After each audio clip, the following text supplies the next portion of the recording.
Assalamualaikum warahmatullahi wabarakatuh. Hello everyone. Perkenalkan, nama saya Adelia Fitri Lubis dari PAI 6 semester 5 Fakultas Ilmu Tarbiyah dan Keguruan Universitas Islam Negeri Sumatera Utara.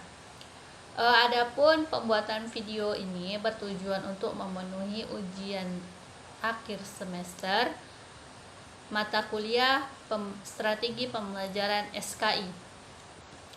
Kemudian materi yang akan saya jelaskan ini mengenai Nabi Muhammad sebagai rahmat bagi seluruh alam semesta, yang dimana materi ini terletak pada pembelajaran SKI kelas 7 pada jenjang sekolah menengah pertama atau yang biasa disebut juga dengan MTS. Dalam materi ini ada merangkum 3 judul besar. Yang pertama ada mengenai kondisi Arab pra-Islam, yang kedua dakwah Nabi Muhammad SAW di Mekah, yang ketiga strategi dakwah Nabi Muhammad SAW di Mekah. Baiklah, untuk mempersingkat waktu, kita masuk ke materi atau judul yang pertama, yaitu kondisi masyarakat Arab pra-Islam. Dalam judul ini, saya akan menjelaskan mengenai kepercayaan masyarakat Arab pra-Islam, kondisi sosial masyarakat Arab pra-Islam, kondisi ekonomi masyarakat Arab pra-Islam, dan yang terakhir kondisi politik masyarakat Arab pra-Islam. Untuk materi yang pertama, kepercayaan masyarakat Arab pra-Islam. Masyarakat kota sebelum mereka menyembah berhala dan batu-batuan, mereka menganut ajaran tauhid yang dibawa oleh Nabi Ibrahim, yaitu agama yang mengajarkan kalau menyembah itu hanya kepada Allah Subhanahu wa Ta'ala. Akan tetapi seiring berjalannya waktu, ada terjadi perpindahan kepercayaan, yang dimana perpindahan kepercayaan ini bermula ketika salah satu pembesar suku Khuz'ah bernama Amir bin Lu'ay al-Khuzai pergi ke Syam atau Syria. Di kota tersebut, ia melihat penduduk kota Syam melakukan ibadah dengan menyembah berhala. Setelah itu, Amir pun tertarik untuk mempelajarinya dan mempraktikkannya. Berhala yang dibawa oleh Amir tersebut diberi nama Hubal dan diletakkan di dekat Ka'bah. Berhala ini menjadi pimpinan berhala lainnya seperti Lata, Uzza, dan Manna. Kemudian, Amir bin Lu'ay mengajarkan kepada masyarakat Mekah tentang tata cara menyembah berhala, sehingga masyarakat Mekah ini meyakini bahwa berhala adalah perantara untuk mendekatkan diri pada Tuhannya. Masyarakat Mekah pun membuat berhala lainnya hingga mencapai 360 berhala. Kemudian berhala tersebut diletakkannya mengelilingi Ka'bah. Sejak saat itulah kepercayaan masuk ke masyarakat Mekah, dan kota Mekah menjadi pusat penyembahan berhala.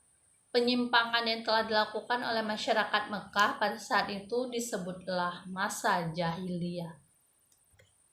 Di samping kepercayaan terhadap penyembahan berhala, terdapat agama yang juga dianut oleh masyarakat Arab, seperti agama Yahudi, Nasrani, Majusi, dan Sabai.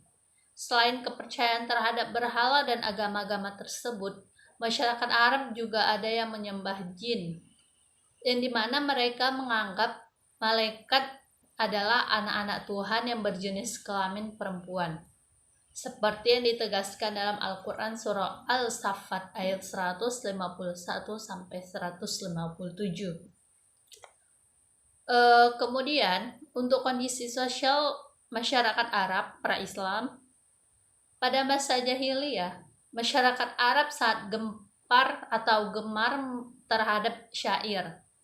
Syair ini sendiri mempunyai peran yang sangat penting sebelum datangnya Islam. Mengapa demikian? karena syair ini dijadikan sebagai sarana komunikasi baik di masa damai maupun di masa perang. Adapun kebiasaan mereka lainnya adalah minum minuman khamar atau biasa kita sebut dengan arak sampai mabuk, berjudi, berzina hingga merampok. Tak hanya itu saja, pada zamannya pra-Islam ini, mereka memposisikan perempuan itu di posisi terendah karena mereka menganggap perempuan itu makhluk yang lemah, tidak mempunyai kekuatan untuk membela diri.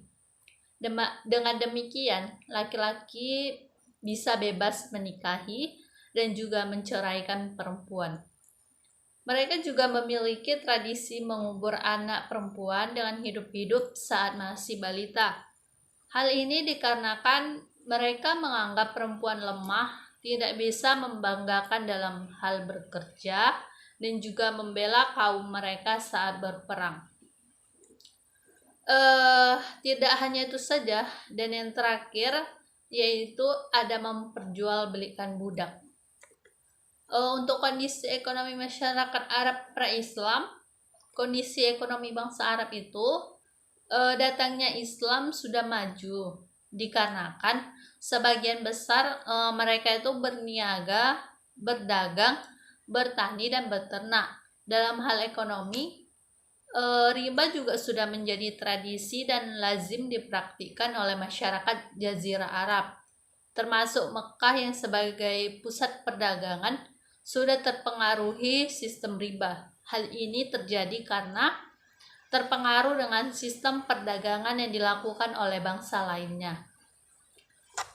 Dan yang materi yang terakhir, kondisi politik masyarakat Arab pra-Islam. Sebelum datangnya Islam, bangsa Arab dipengaruhi oleh 3 kekuatan politik, yaitu Kekaisaran Bizantium atau disebut juga Kekaisaran Romawi Timur, kedua Kekaisaran Persia, dan yang ketiga dinasti Himyar.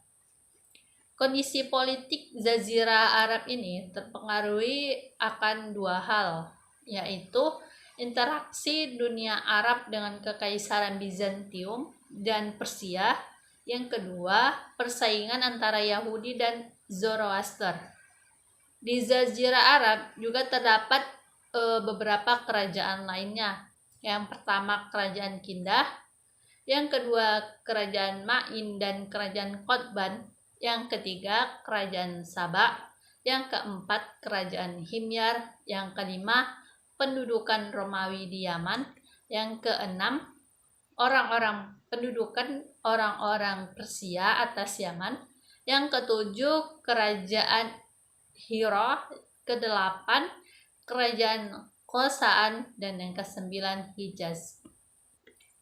Baiklah, kita akan masuk ke judul yang kedua, yaitu dakwah Nabi Muhammad SAW di Mekah. Dalam materi ini atau dalam judul ini ada pembahasan mengenai riwayat hidup Nabi Muhammad SAW yang kedua, permulaan dakwah Nabi Muhammad SAW.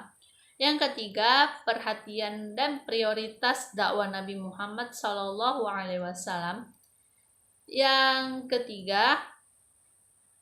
Yang keempat, respon masyarakat Mekah terhadap dakwah Nabi Muhammad SAW.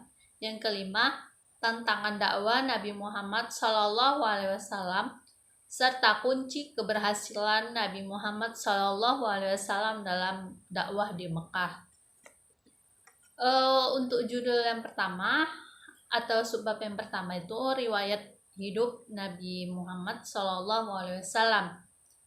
Nabi Muhammad SAW dilahirkan pada tanggal 12 Rabiul Awal tahun Gajah yang bertepatan dengan 20 April 571 Masehi.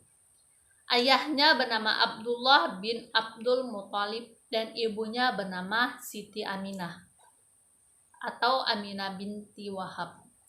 Beliau berasal dari suku asli Quraisy, di mana suku ini merupakan suku mempunyai kedudukan yang tertinggi di antara bangsa Arab lainnya.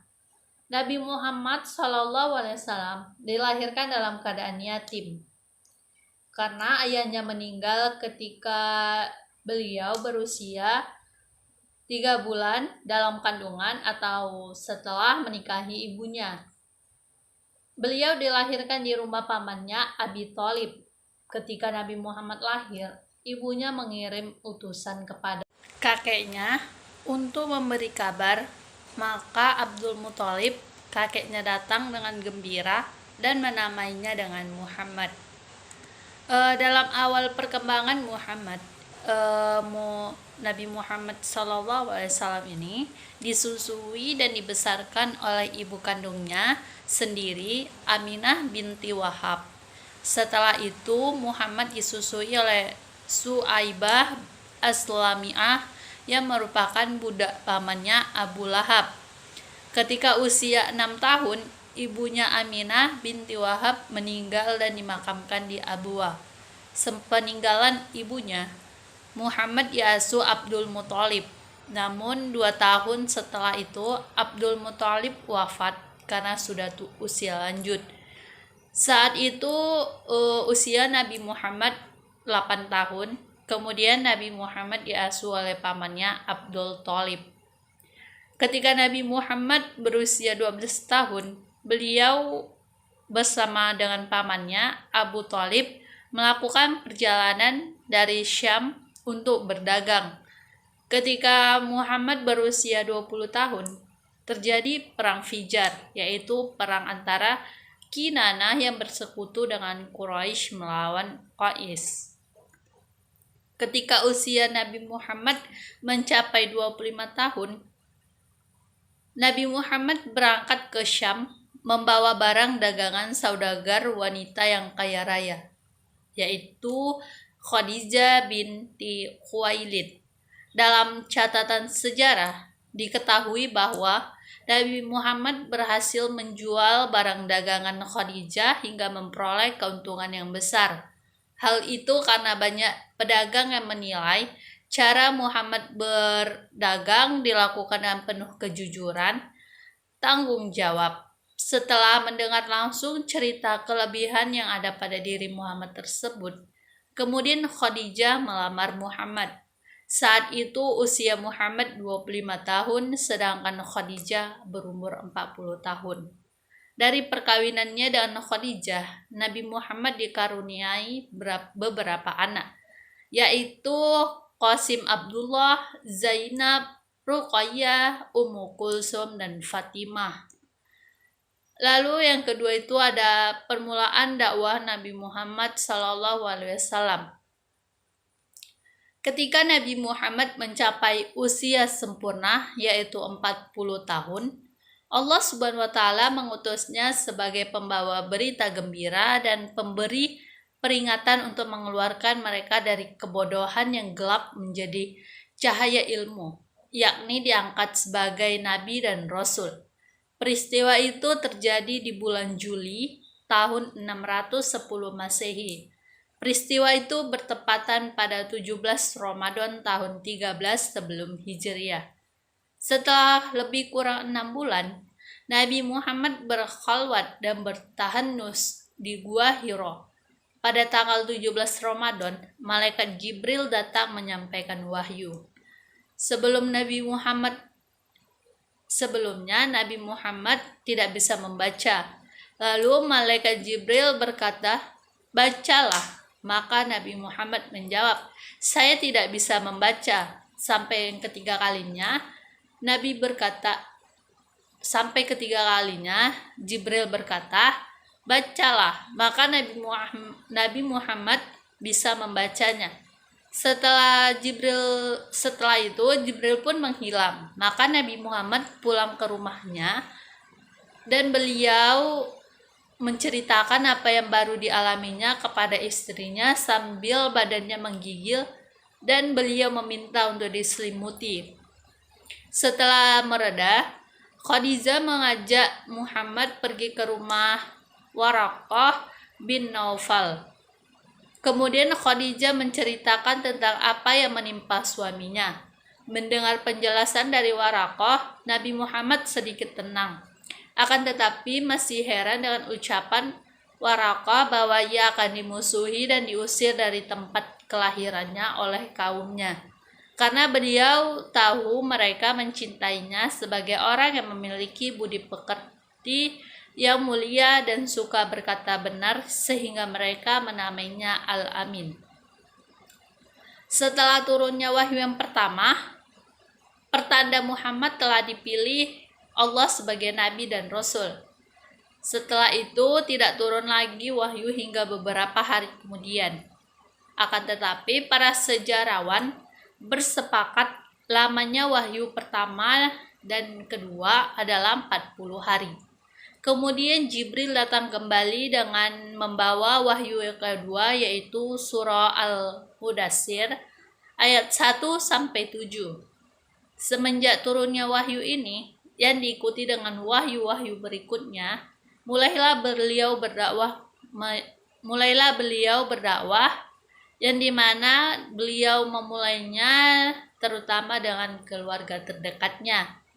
Selama 13 tahun di Mekah, Nabi Muhammad menerima wahyu dari Allah yang turun berangsur-angsur. Surah yang diturunkan selama Nabi Muhammad di Mekah dinamai dengan surah Makkiyah yang meliputi 89 surah dan 4.726 ayat. Yang ketiga, perhatian dan prioritas dakwah Nabi Muhammad SAW. Selama Nabi Muhammad berdakwah di Mekah, ada masalah-masalah yang menjadi perhatian dan prioritas yang ingin dicapai oleh Nabi Muhammad. Masalah-masalah tersebut adalah mengajarkan ketauhidan, kondisi masyarakat Mekah yang menyembah berhala, memberi kabar tentang hari pembalasan, merubah perilaku masyarakat jahiliyah, mengangkat dan melindungi hak asasi manusia. Lalu kita akan masuk ke bab yang ketiga atau judul besar yang ketiga, yaitu mengenai strategi dakwah Nabi Muhammad SAW di Mekah. Adapun materi yang pertama yaitu dengan cara dakwah rahasia atau yang biasa disebut juga dengan sirriyah. Nabi Muhammad melakukan dakwah sirriyah dengan pendekatan personal. Nabi Muhammad melaksanakannya itu selama 3 tahun, yang dimana pertama-tama Nabi Muhammad menawarkan Islam kepada orang-orang terdekat, keluarga besar, serta sahabat-sahabat beliau. Mereka diajak memeluk Islam yang dikenal dengan sebutan As-Sabiqunal Awwalun atau orang-orang yang paling dahulu dan yang pertama masuk Islam. Walaupun dakwah yang dilakukannya itu secara sembunyi-sembunyi yang bersifat personal, namun beritanya sudah kedengaran oleh kaum Quraisy. Hanya saja mereka belum mempermasalahkannya karena Nabi Muhammad belum menentang agama dan Tuhan mereka. Kemudian turunlah wahyu yang memerintahkan Nabi Muhammad untuk menyampaikan dakwah secara terang-terangan dan menentang kebatilan kaum Quraisy dan menyerang berhala-berhala mereka. Lalu materi yang kedua ini yaitu mengenai dakwah terang-terangan. Kaum Quraisy merasa terganggu dengan dakwah Nabi Muhammad karena kepercayaan mereka mulai dipermasalahkan dan berhala-berhala mereka ditantang. Mereka mengakui sosok Nabi Muhammad sebagai orang yang jujur. Mereka berusaha menghentikan dakwahnya dengan cara mendekati pamannya Abu Thalib. Mereka berharap agar pamannya Abu Thalib bisa merayu Nabi Muhammad untuk menghentikan dakwahnya. Tapi Abu Thalib menolak permintaan mereka. Semenjak penolakan itu, kafir Quraisy berusaha menghentikan Nabi dengan berbagai cara, antara lain menjelek-jelekkan ajaran Islam, membangkitkan keraguan, menyebarkan anggapan-anggapan yang menyangsingkan ajaran beliau dan diri beliau Beliau melawan Al-Quran dengan dongeng orang-orang dahulu dan menyibukkan manusia dengan dongeng-dongeng itu agar mereka meninggalkan Al-Quran dan penyiksaan terhadap para pengikut Nabi. Yang ketiga, ada hijrah ke Habasyi. Nabi Muhammad memerintahkan kaum muslimin agar hijrah ke Habasyah. Karena Raja Habasyah ini adalah seorang raja yang adil.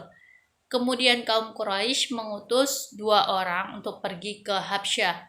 Mereka ingin merusak hubungan baik antara Raja Habsyah dengan orang-orang yang hijrah. Namun kedua utusan tersebut kembali ke Mekah dengan tangan hampa dan memberitahu sikap Raja Habsyah. Lalu yang keempat ada hijrah ke Taif. Pada tahun ke-10 Nabian, Nabi Muhammad kehilangan Siti Khadijah dan Abu Thalib yang selalu melindungi dan membelanya dari ancaman kafir Quraisy. Tahun tersebut dinamai Tahun Kesedihan. Setelah meninggal keduanya, orang-orang kafir Quraisy semakin berani mengganggu dan menyakiti Nabi Muhammad. Melihat kondisi seperti itu, Nabi bersama Zaid berencana pergi ke Taif. Nabi Muhammad pergi ke Taif untuk meminta bantuan serta perlindungan dari keluarganya yang berada di kota itu. Nabi Muhammad berharap dakwahnya diterima oleh masyarakat Taif, akan tetapi harapannya itu tidak menjadi kenyataan karena mereka tidak mau memberikan perlindungan dan bantuan apapun kepada Nabi Muhammad. Mereka mengusir Nabi Muhammad dengan dilempari dengan batu oleh pemuda Taif. Nabi Muhammad mengalami luka parah akibat lemparan batu tersebut. Lalu dengan pakaian yang berlumuran darah tersebut dan penuh luka, Nabi Muhammad meninggalkan Taif untuk menghindari diri dari kejaran penduduk Taif tersebut. Lalu Rasulullah mengutus seorang lelaki dari Khuz'ah untuk menemui Mut'am bin Adi dan mengabarkan bahwa Rasulullah ingin masuk ke Mekah dengan perlindungan darinya. Keinginan ini diterima oleh Mut'am sehingga akhirnya Rasulullah kembali memasuki Mekah. Lalu ada yang kelima tuh perjanjian Aqabah. Pada tahun ke-12 kenabian, bertepatan dengan tahun 621 Masehi, Nabi Muhammad menemui rombongan haji dari Yasrib. Nabi Muhammad menyampaikan dakwahnya. Dakwahnya ini mendapat sambutan yang baik sehingga mereka menyatakan keislamannya di hadapan Nabi Muhammad. Mereka melakukan baiat kepada Nabi Muhammad di salah satu bukit di kota Mekah, yaitu Bukit Aqabah. Maka baiat ini disebut dengan baiat Aqabah yang pertama. Kemudian Nabi Muhammad memerintahkan kepada sahabat-sahabatnya untuk hijrah ke Yasrib. Karena di kota Mekah mereka tidak dapat hidup tenang dan bebas dari gangguan, ancaman dan penyiksaan dari orang-orang kafir Quraisy. Demikianlah penjelasan dari saya mengenai kondisi masyarakat Arab pra-Islam, dakwah Nabi Muhammad SAW di Mekah, dan strategi dakwah Nabi Muhammad di Mekah. Semoga bermanfaat bagi kita semua. Apabila ada kesalahan kata, mohon maaf. Saya akhiri. Wassalamualaikum warahmatullahi wabarakatuh.